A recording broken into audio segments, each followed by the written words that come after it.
Gasak barang berharga senilai 70 juta rupiah di rumah anggota dewan, pencuri di Lubuk Linggau ditembak polisi.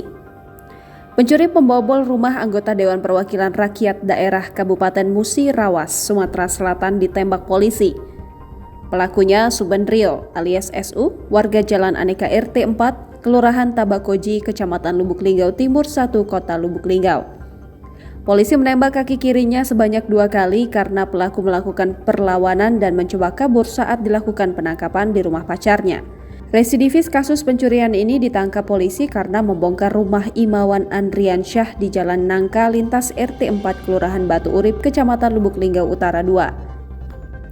Kapolres Lubuk Linggau AKBP Harisandi melalui Kasat Reskrim AKP Robi Sugara menyampaikan aksi pencurian dilakukan pelaku pada hari Minggu tanggal 18 September 2022 lalu.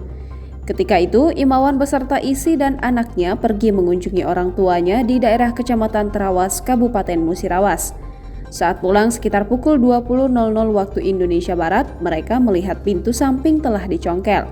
Selanjutnya, korban mengecek beberapa barang-barang di dalam rumahnya. Rupanya 2 buah gelang emas seberat 50 gram juga dicuri pelaku.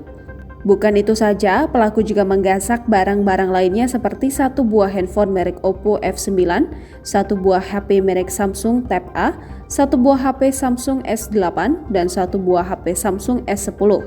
Kemudian, 1 buah jam iPhone Watch 6, 1 buah PlayStation 4, 1 buah laptop merek Sharp, dan 1 perangkat receiver CCTV. Setelah menerima laporan dari korban, tim Macan Linggau langsung melakukan olah tempat kejadian perkara dan melakukan penyidikan. Hari Rabu 28 September 2022 kemarin sekitar pukul 12.00 waktu Indonesia Barat dilakukan penangkapan kepada pelaku dengan dipimpin Kanit Pidum Ibda Jemi Amin Kumayel. Hasil interogasi kepada pelaku mengakui perbuatannya telah melakukan aksi pencurian, namun aksinya bersama 1 pelaku lainnya berinisial IS dan sekarang sudah ditetapkan sebagai DPO.